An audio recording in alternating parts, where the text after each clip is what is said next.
Hi there, this is Tim with an rF2 video, starting a race here at Bathurst and starting off from 4th place in the GT2 class, 14th position overall, just moving into 13th right there.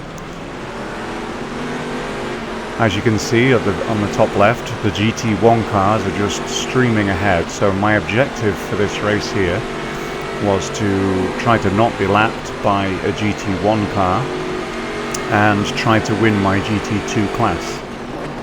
It's a pretty tight fight between some of the GT2 cars and GT3 cars. GT4 is a lot slower. This is the Bathurst track that we just released on our website, created and released by one of our third-party affiliates. Going for 3rd place in the GT2 class right here. Difficult overtake around the outside here. Luckily I was clear enough to not have to worry about him at all.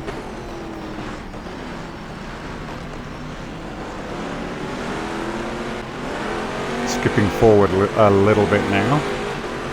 Still in the same position. Looking to overtake one of the GT3 cars that's right ahead of me here.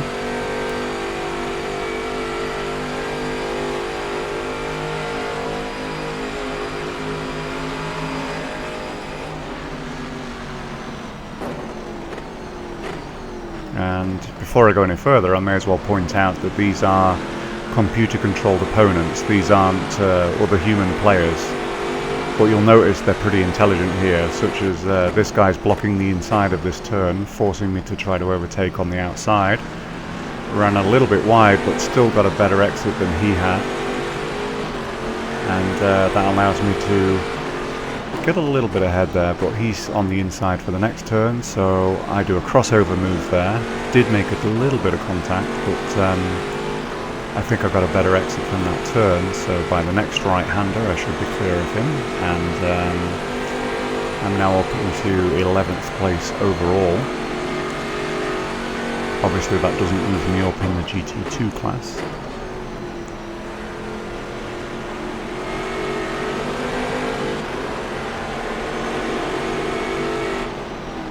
This product is actually made by the people I work for. This isn't a video that I'm kind of paid to create or anything like that, but if you want to consider it a paid endorsement, then so be it, because I think our AI intelligence is pretty high on the computer controlled cars here, and really enjoying this track, and I really enjoy this Corvette C6R GT2 as well.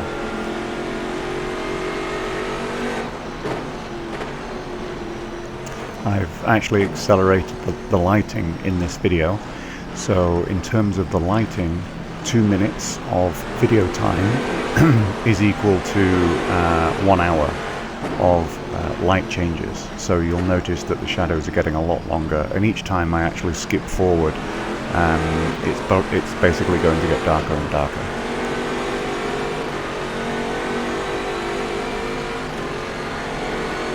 My plan is to have a 48-minute race, and if you watch endurance racing or anything like that, where they race for 24 hours and things like that, that's basically what I'm trying to simulate, but I don't have the time to run a 24-hour race, so I've decided on a nice round figure of 48 minutes. You can see it's a lot darker now. It's actually in that kind of twilight time when the headlights really don't work as well. But there's kind of just enough light around. But as we start to head down this next straight here, if you watch the sky, you'll actually see it literally turn into nighttime.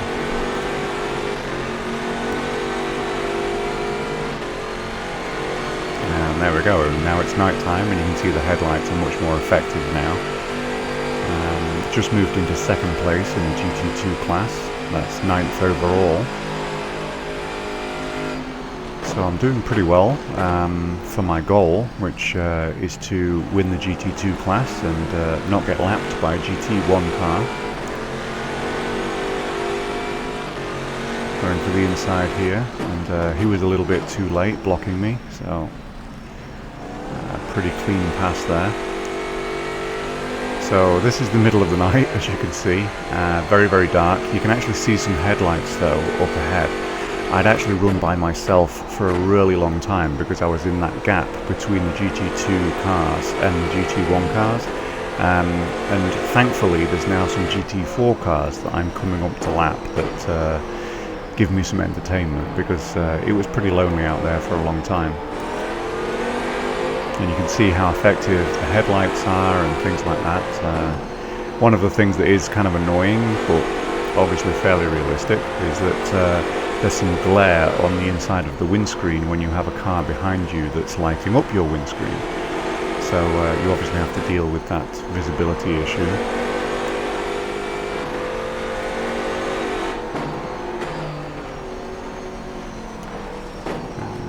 Few minor errors here and there, but really there was nothing through the entire race so far that was of note. You know, I didn't really hit a wall,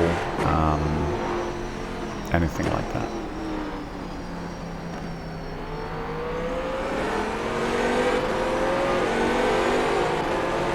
Now these GT4 cars aren't that much of a problem in the twisty sections. They'll generally kind of leap out of the way.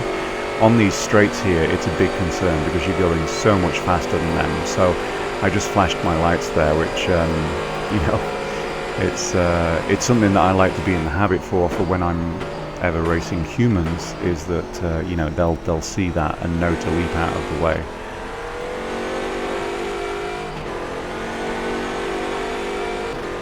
It's time for my pit stop, and I'm pitting on lap 10, which is just under halfway through the race. The AI cars will pit at around lap 14. Coming out of the pits here, I rejoin in 15th place overall and 5th in the GT2 class. And I had actually got almost an entire pit stop ahead of the rest of the GT2 class. So when these guys actually pit on around lap 14, I should actually leapfrog a long, long way ahead of them. But if I can pass them within the next 3 laps, then I'm just gaining time anyway. A couple of GT2 cars, the Corvettes side by side ahead of me here. Kind of got to wait for them to sort it out. The track simply isn't wide enough to do anything else, and as soon as they did, I leapt to it and got past them. There's a little bit of moonlight, so whenever the lights go down here, you can see the surroundings a little bit, because the moon is actually out, and you'll have probably seen that earlier on in the video.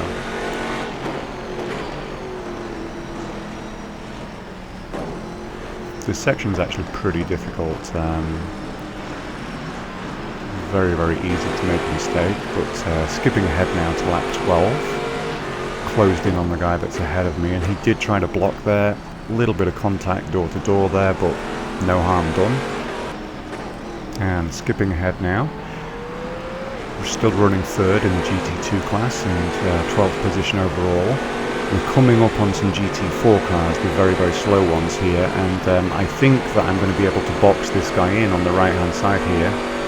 And I did make the pass there, but he is obviously super daring and decides to go completely on the grass to get around that GT4 car there. It's pretty daring of him, but I still made the pass there. 11th place overall now. And there's a GT2 car in front of me that would move me into 2nd. A little bit of a dive bomb pass there, but he saw it coming and made room. So that's 2nd place overall, and there's actually a little bit of a gap to the 1st place GT2 car, but he still needs to pit, as do all of these other cars. So that's where I should kind of make my time back.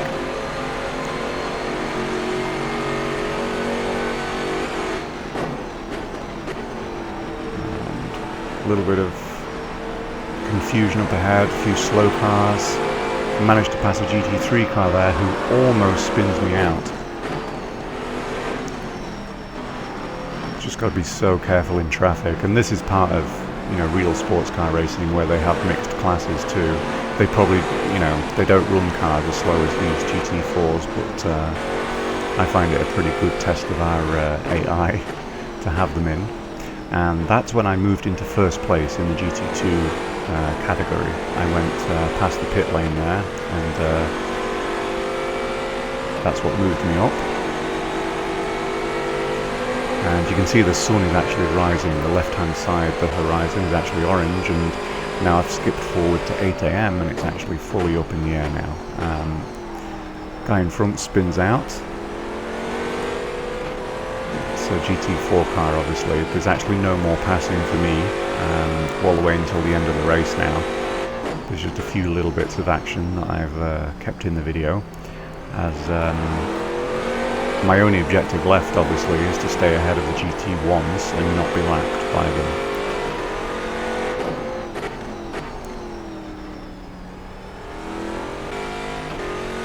We're on lap 16.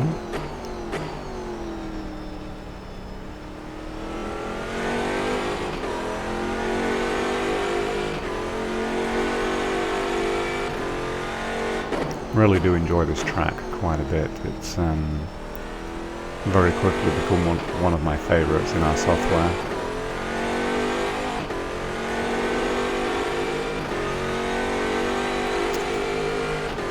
And here, if you keep looking in the background, you can see kind of an orange car. That is the lead GT1 car. So he's really closing me down. Unfortunately, I've been lapping as fast as I can. I've locked my tyres a few times, and that actually creates flat spots in our software. So I have a little bit of vibration through my steering wheel, and I keep locking the tyre on that same spot. So my tyres are basically getting ruined the more and more that I drive on them, and drive a little bit recklessly.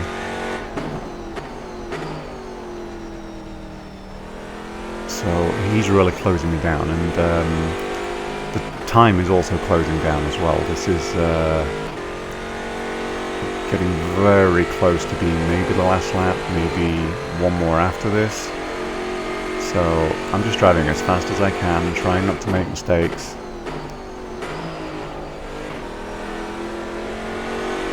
While that GT1 car gradually closes in on me.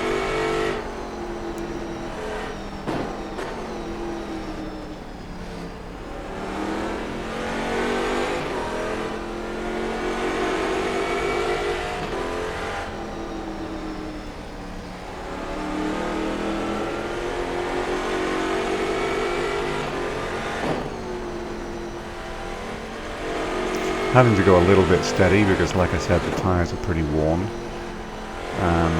Like there, you know, the back end was kind of sliding a little bit. I really couldn't put the throttle down like I normally would. And yeah, he's right behind me here. This was a horrifying moment, really. I kind of knew that he was going to get me, and I've started to be shown blue flags. You can see one right in front there. And I know that I'm going to have to let him by. There's no way that I can stop a car that's this much faster anyway. So I stay over to the right hand side, and I know that I'm going to get a warning at some point soon for not letting him by. So I just lifted off the throttle a little bit there, let him go, and just figure I have to accept it. But as I see the GT4 car ahead of me, I think, you know, maybe he'll get slowed up by that, but then I screwed up that turn, so yeah, I wasn't going to be able to repass him or anything like that. So here we go, this is the last corner, and crossing the line there. So I finished right behind the GT1 that I wanted to stay ahead of, but it's still a class win, first in the GT2s. Really enjoyed the race. I actually am going to upload the full unedited race so that you can see the actual lighting transition, everything like that. Like I said, it's 2 minutes for each hour, so basically it's a 49-minute upload or something like that, but yeah, you'll be able to see that on my channel. And I might do myself like a little kind of offline championship thing with this that I'll post on my blog, but obviously this is race 1 and I'll run similar settings with a 48-minute race. Thanks, bye.